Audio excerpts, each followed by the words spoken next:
हजरत मुफ्ती तारिक मसूद साहब से शायद ही कोई बंदा वाकिफ ना हो। इस वक्त के एक अजीम मुफ्ती, एक अजीम इस्लामिक स्कॉलर हैं। मुफ्ती तारिक मसूद साहब का खानदान हिंदुस्तान से है। जब हिंदुस्तान तकसीम हुआ तो मुफ्ती साहब का खानदान हिजरत करके पाकिस्तान आ गया।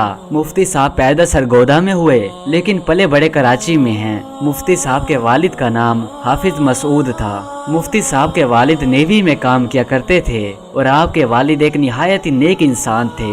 मुफ्ती साहब को भी नेवी में जाने का शौक था।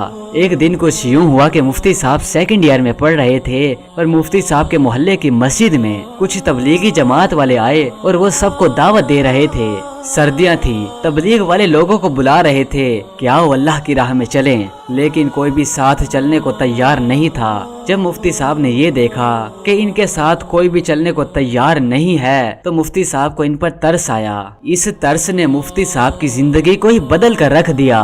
मुफ्ती साहब 3 के 3 दिन मस्जिद में आए, बयानात वगैरह सुने, इन जमात वालों की सोहबत में बैठे। जमात के जो अमीर साहब थे इन्होंने कहा कि बेटे तुम मदरसे क्यों नहीं चले जाते हो। कुछ दिनों के बाद मुफ्ती साहब के वालिद साहब ने अपने बेटे को मदरसे में दाखिल करवा दिया। मुफ्ती साहब फरमाते हैं कि जब मैं मदरसे जाता था तो मैं चुपके चुपके से बहुत रोता था। दिल करता था कि मैं भाग जाऊं, ये मैं कहाँ आ गया हूँ, ये मैंने अपने साथ क्या कर दिया है। लेकिन अल्लाह पाक ने मुफ्ती तारिक मसूद साहब से दीन का काम लेना था। मुफ्ती तारिक मसूद साहब ने कहा कि अब मैं यहाँ आ गया हूँ तो मैं पढ़ कर ही जाऊंगा। आखिरकार मुफ्ती साहब एक दिन आलिम बन गए। मुफ्ती तारिक मसूद साहब ने अल्लाह के दीन का इल्म हासिल कर लिया। मुफ्ती साहब अक्सर सोचा करते थे कि बस यार अब हम मौलवी बन गए हैं, हमारी जिंदगी से खुशियाँ गई, हमें कोई बेटी नहीं देगा, अब मैं सिर्फ मस्जिद तक ही महदूद रहूंगा। मुल्ला की दौड़ सिर्फ मस्जिद तक है, रोटी के लाले भी पड़ जाएंगे, लेकिन जो बंदा अल्लाह के लिए कुर्बानियाँ दे दे, क्या लगता है अल्लाह पाक उस बंदे को तन्हा छोड़ देंगे? हरगिज नहीं। जितना ज्यादा दीन का काम करते चले जा रहे हैं अल्लाह पाक उतनी ज्यादा इज्जतों से नवाजते जा रहे हैं। अल्लाह पाक ने बड़ी ही इज्जतों से नवाजा है और मुफ्ती साहब की तमाम ख्वाहिशात को भी पूरा फरमाया है, जिन ख्वाहिशात का इनको पूरा होने की कोई उम्मीद ना थी। मुफ्ती साहब एक खुश मजाज इंसान हैं। मुफ्ती साहब अक्सर व बेशतर शादियों के मौजू पर बात करते हैं। मुफ्ती साहब जिना को रोकने के लिए हमारे माशरे में सबसे ज्यादा और अहम किरदार है और मुफ्ती साहब के खिलाफ काफी ज्यादा प्रोपेगेंडा भी किए जाते हैं। जो मुफ्ती तारिक मसूद साहब को सुनता है वो बंदा फौरन समझ जाता है कि ये मजाक है, ये ऐसी चीज है ही नहीं जो कि हमें दिखाई जा रही है।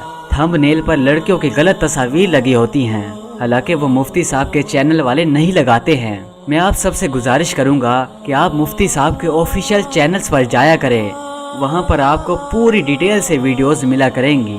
आप जाते हैं दूसरे चैनल्स पर, वो काट काट के वीडियोस लगाते हैं और आप मुफ्ती साहब से बदगुमान हो जाते हैं। एक होता है किसी के बारे में सुनकर फैसला करना और एक होता है किसी को सुनकर फैसला करना।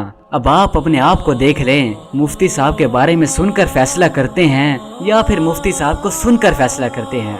अल्लाह पाक मुफ्ती साहब से बहुत ज्यादा दीन का काम ले रहे हैं और हर मसले पर बातचीत करते हैं, चाहे वो इंटरनेट से रिलेटेड हो, हमेशा अच्छे से अच्छा फतवा देने की कोशिश करते हैं।